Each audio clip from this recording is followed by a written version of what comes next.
बुखारी साहब ऐलान करते थे कांग्रेस पार्टी को वोट जाएगी अल्हम्दुलिल्लाह, बस इतना ही ऐलान होता था। मज़ा आ गया। कांग्रेस पार्टी ने मुसलमानों के कंधे पे रख के बंदूक चलाई और अपने 2-4 चंगू मंगू मौलाना जो दाढ़ी और मैं हमेशा कहती हूँ अचकन पहना के टोपी लगा के बैठा दिए कि अब आप ये वक्फ के ठेकेदार हैं, जब भी कभी हमें मुसलमानों को बुद्धू बनाना होगा, दिखाना होगा कि देखो आपके पास क्या क्या है एसेट, तो हम आपको दिखाते रहेंगे, आप अपने पेट मोटे करते रहो। निचले मुसलमान से इसका कोई लेना देना नहीं, ना उन्हें ज़िंदगी में कभी कोई फ़ायदा पहुंचेगा।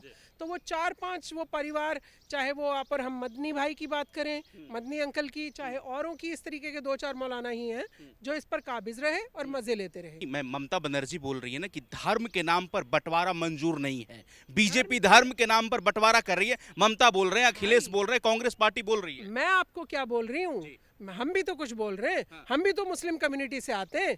क्या हमें उतनी समझ नहीं है कि डीएम की भी औकात नहीं जो डीएम तुम्हारी तरफ आंख उठाकर देख ले? डीएम की भी औकात नहीं जो उस जमीन को पूछ ले कि जो मुसलमानों के लिए दी गई है उसका कर क्या रहे हो? डीएम की इतनी हिम्मत ना हो, संशोधन ये हो रहे हैं तब कोई मौलाना बाहर नहीं आया कि क्यों एक इतने बड़े अधिकारी की आप इंसल्ट कर रहे हैं इस संशोधन में, आप ऐसे नहीं कर सकते हैं। कहना तो यूं चाहिए था ना मौलानाओं को बाहर आके, लेकिन जो मेरे फायदे का है वो गप गप, और अगर जो गरीब तबके के लिए कुछ आ गया तो थू थू।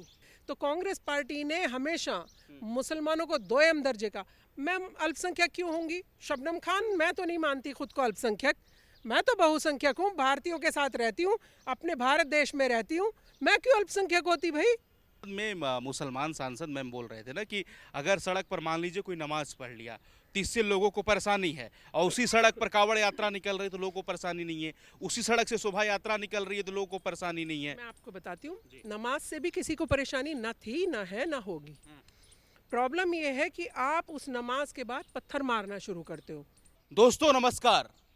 वक्फ बोर्ड संशोधन बिल दोनों सदनों में पास हो गया, कानून भी बन चुका है, लेकिन ममता बनर्जी वक्फ बिल से नाराज चल रही हैं।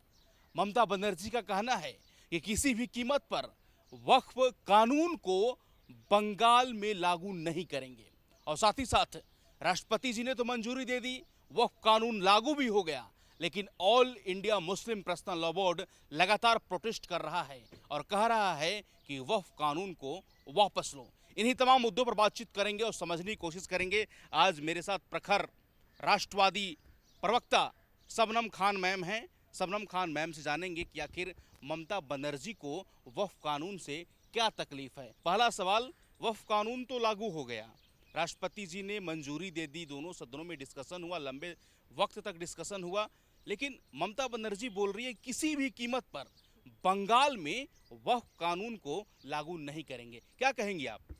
देखिए, ममता दीदी इसलिए ऐसा बोल रही हैं क्योंकि उनकी राजनीति किस पर बेस्ड है? मुस्लिम कम्युनिटी पर बेस्ड है। और सालों से इन्होंने वक्फ के नाम पर जो चंद दिन के कुछ लोग थे, सो कॉल्ड, जिन्हें मैं चंगू मंगू मुल्ला भी बोलती हूँ, वो चंगू मंगू मुल्लाओं को उन पे काबिज कर रखा था, जो उन मुस्लिम की प्रॉपर्टी थी कि इन तक स्कूल पहुँचे, कॉलेज पहुँचे, या फिर और चीज़ें जो मुहैया कराई जा सकती हैं, उस वक्फ की ज़मीन से जो भी फ़ायदा है वो गरीब मुसलमान तक पहुँचे।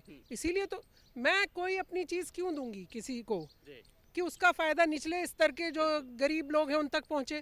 अगर मुझे ऐसे ही अपनी ज़मीनें यूं ही रखनी होती 2-4 चंगू मंगू मौलानाओं के अंडर में, तो वैसे ही कह देते भाई ये रहा, जाइए ऐश करिए। इसमें कांग्रेस का अहम रोल रहा है। कांग्रेस पार्टी ने मुसलमानों के कंधे पे रख के बंदूक चलाई और अपने 2-4 चंगू मंगू मौलाना जो दाढ़ी और मैं हमेशा कहती हूँ अचकन पहना के टोपी लगा के बैठा दिए कि अब आप ये वक्फ के ठेकेदार हैं, जब भी कभी हमें मुसलमानों को बुद्धू बनाना होगा, दिखाना होगा कि देखो आपके पास क्या क्या है एसेट, तो हम आपको दिखाते रहेंगे, आप अपने पेट मोटे करते रहो। निचले मुसलमान से इसका कोई लेना देना नहीं, ना उन्हें ज़िंदगी में कभी कोई फ़ायदा पहुंचेगा।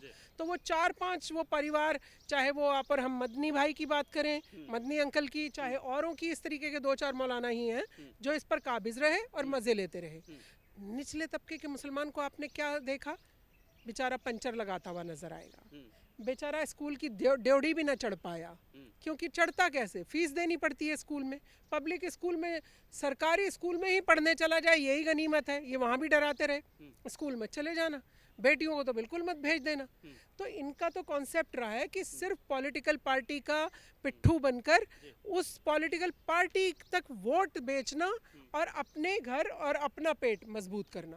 तो आज पहली बार जब संशोधन हो गया है, देखिए संशोधन पहले भी हुए हैं, कांग्रेस पार्टी के राज में भी संशोधन हुए, तो मैं बोल रही हूँ जब वो वाले संशोधन हुए कि डीएम की भी औकात नहीं जो डीएम तुम्हारी तरफ आंख उठाकर देख ले, डीएम की भी औकात नहीं जो उस जमीन को पूछ ले कि जो मुसलमानों के लिए दी गई है उसका कर क्या रहे हो, डीएम की इतनी हिम्मत ना हो, संशोधन ये हो रहे हैं तब कोई मौलाना बाहर नहीं आया कि क्यों एक इतने बड़े अधिकारी की आप इंसल्ट कर रहे हैं इस संशोधन में, आप ऐसे नहीं कर सकते हैं। कहना तो यूं चाहिए था ना मौलानाओं को बाहर आके, लेकिन जो मेरे फायदे का है वो गप गप, और अगर जो गरीब तबके के लिए कुछ आ गया तो थू थू। नहीं, सवाल है ना, गृह मंत्री जी ने भी संसद में बोला कि ये मुसलमानों के हित में कानून है, ये मुसलमानों के हितैषी कानून है, लेकिन इससे all India Muslim personal law board को क्यों दिक्कत है?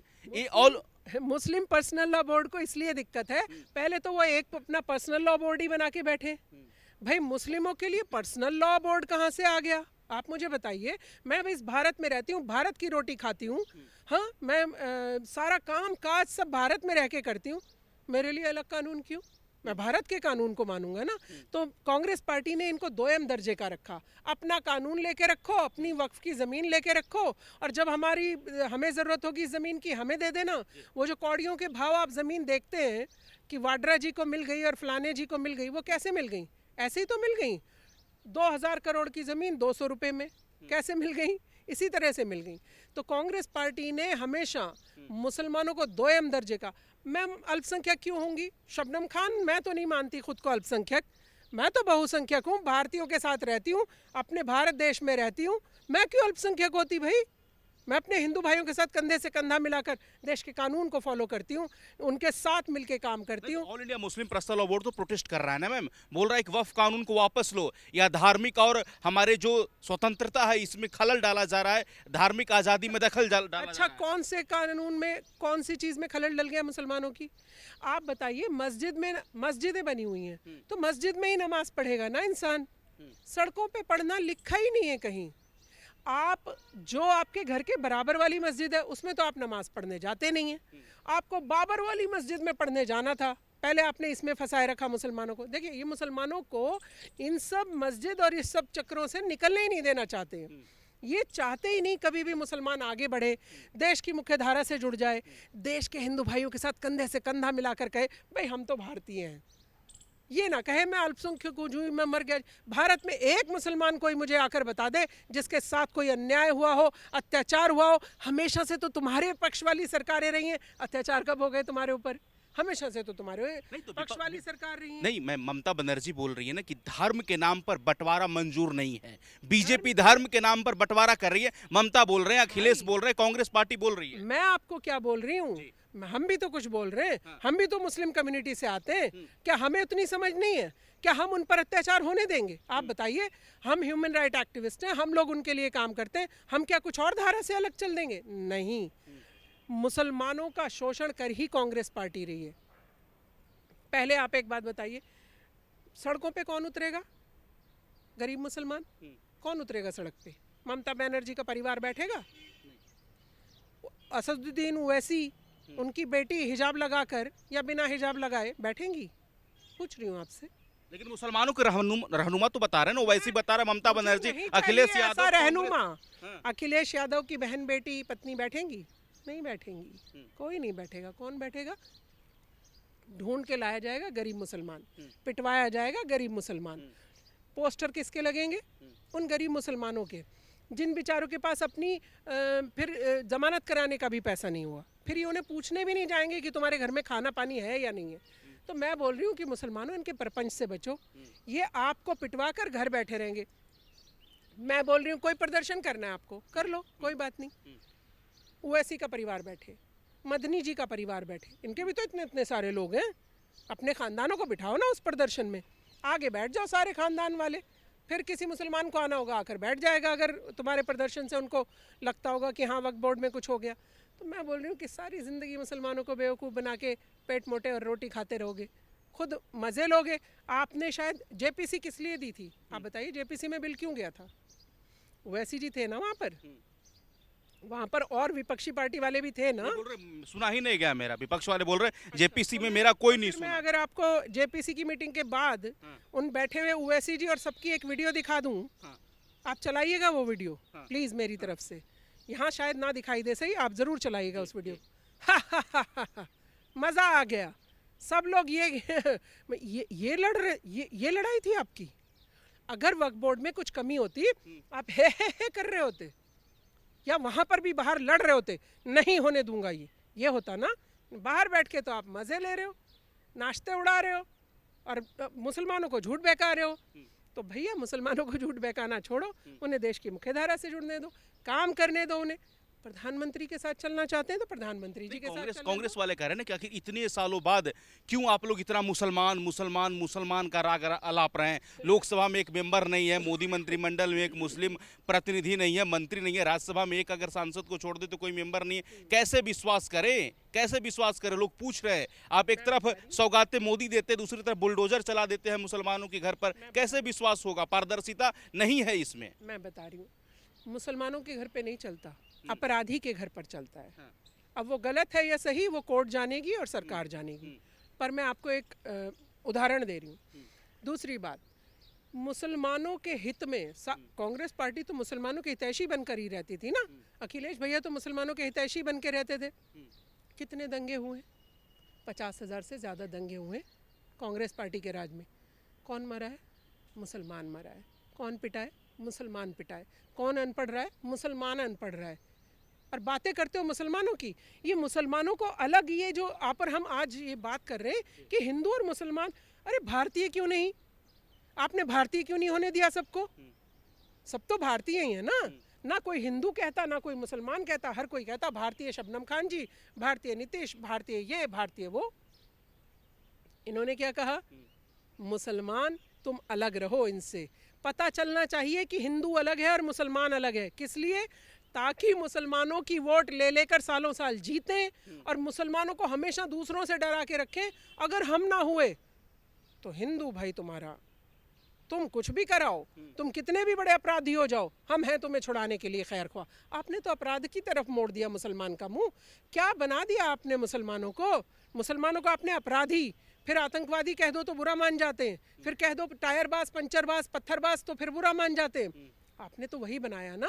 अब कोई व्यक्ति, कोई देश का प्रधानमंत्री सबको कह रहा है आइए हाथ में हाथ डालिए, भारत को मजबूत करिए, आइए सब लोग एकजुट होकर चलिए। क्या हुआ अगर रोज़े में उन्होंने इफ्तार भेज दी तो? मतलब आप टोपी लगा लगा के उनका खाकर आ जाओ मुसलमानों का, तो आप बड़े अच्छे नेता हो। और जो उनके घर तक फ्रूट भेज दे, ड्राई फ्रूट भेज दे, वो खराब नेता है। ऐसे कैसे? आप तो खाकर आ जाते हो भाई उनका भी। संसद में मुसलमान सांसद मैम बोल रहे थे ना कि अगर सड़क पर मान लीजिए कोई नमाज पढ़ लिया तो इससे लोगों को परेशानी है, और उसी सड़क पर कावड़ यात्रा निकल रही है तो लोगों को परेशानी नहीं है, उसी सड़क से शोभा यात्रा निकल रही है तो लोगों को परेशानी नहीं है। मैं आपको बताती हूँ, नमाज से भी किसी को परेशानी न थी, न है, न होगी। प्रॉब्लम ये है कि आप उस नमाज के बाद पत्थर मारना शुरू करते हो। अब ज़रूरी नहीं है वो कॉमन मुसलमान जो पढ़ रहा है वहाँ का वो, या जिसने उकसाया वो, या उनके बीच में आपने अपना आदमी बिठाया वो। करवाते आप हो, पिटता वो आम मुसलमान है। मैं तो आम मुसलमानों को बल्कि जागरूक कर रही हूँ कि आप लोग बचो ऐसे बहरूपियों से। वो आपके बीच में बिठाते हैं, पत्थर वो मार देता है, पिटता।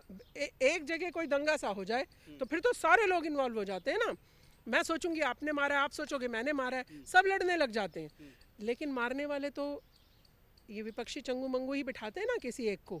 अभी जितने भी पकड़े जा रहे हैं, कोई एक लीडर पकड़ा जा रहा है ना, जिसने भड़काया, जिसने व्हाट्सएप ग्रुप में भड़काया कि देखो देखो ये हो गया, तो उन सब पे लगाम कसी जाएगी कि नहीं कसी जाएगी? लगाम कसी जा रही है। लगाम कसनी बेहद ज़रूरी है अपराधियों पर। अगर अपराधियों को ऐसे खुली छूट दे देंगे तो आपकी तरह फिर तो आप वही वाला उनको संदेश देते रहोगे, आओ मुसलमानों सिर्फ हमें ही वोट देते रहना। जामा मस्जिद से ऐलान हो जाता था, आपको याद होगा शायद, बुखारी साहब ऐलान करते थे कांग्रेस पार्टी को वोट जाएगी अल्हम्दुलिल्लाह, बस इतना ही ऐलान होता था। और मुसलमान चल पड़ा भेड़ बकरी की जैसा, चलो भाई जय हिंद जय भारत, कांग्रेस को वोट देंगे। प्रोटेस्ट कर रहे हैं मैम, अभी भी सड़कों पर हैं। देश के कई इलाकों में मुस्लिम संगठन, मुसलमान सड़क पर हैं, बोल रहे हैं कि वक्फ कानून को वापस लो। उनको आप क्या संदेश देना चाहेंगी? वक्फ कानून मुसलमानों के हित में है या फिर मुसलमानों के धार्मिक स्वतंत्रता को छीन रहा है या दखल दे रहा है? मैं अपने मुस्लिम बहन भाइयों से सिर्फ एक चीज़ कहना चाह रही हूँ आपके माध्यम से, क्या सीए एनआरसी पर किसी मुसलमान को कोई तकलीफ हुई? नहीं हुई। इन्होंने आपको बैठाकर पूरी राजनीति भांजी और खुद मजे लिए। और आप एक वो शोएब जमई याद होगा आपको, पहले उसकी शक्ल याद, हाँ पहले उसकी शक्ल याद करिए और अब वाली शक्ल देखिए, समझ रहे हैं आप? मैं देखती हूँ कि ये लोग क्या थे और क्या क्या होते जा रहे हैं। आपके नाम पर ये माल बटोर रहे हैं, आपके नाम पर ये लोग पैसा खा रहे हैं, आपके नाम पर ये बड़ी बड़ी राजनीतिक षड्यंत्र रच रहे हैं और राजनीति में जा रहे हैं आपके नाम पर। आप कहाँ हो? बैठो सड़क पर, करो प्रदर्शन, खाओ डंडे, खाओ जूते, खाओ ये लगा दो यहाँ पर इनके पोस्टर। पोस्टर किसके लगेंगे? शोएब जमई का लगेगा, ओवैसी का लगेगा? जी नहीं, आम मुसलमान का लगेगा। कोई छुड़ाने भी नहीं आएगा आपको। समझ जाइए, सीए एनआरसी में भी कुछ नहीं था। वक्फ बोर्ड से आप जो निचले स्तर का मुसलमान है, जो गरीबी रेखा वाला मुसलमान है, उस तक वो सब सुविधाएं पहुंचेंगी, स्कूल पहुंचेंगे, कॉलेज पहुंचेंगे, ताकि आपके बच्चे शिक्षित हो सकें। एक जो गरीब जो झुग्गी में रहने वाला मुसलमान है, वो भी आईएएस आईपीएस बनाने की सोच सकता है। आज इस तरीके का माहौल क्रिएट हो रहा है। आपने मैम शोएब जमई को लेकर कहा, तो आपके लिए तो भी बहुत सारे लोग बोल रहे होंगे, कमेंट कर रहे होंगे कि आपको बीजेपी इतना फंडिंग करे कि आप मोदी जी का इतना गुणगान कर रही हैं। मैं मोदी जी का गुणगान नहीं करती हूँ, हाँ। मैं प्रधानमंत्री का गुणगान करती हूँ।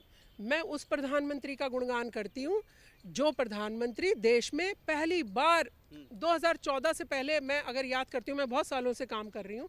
तो नीतीश भाई मुझे एक बात बताइए, आपने कभी मुसलमान बहनों का नाम सुना था?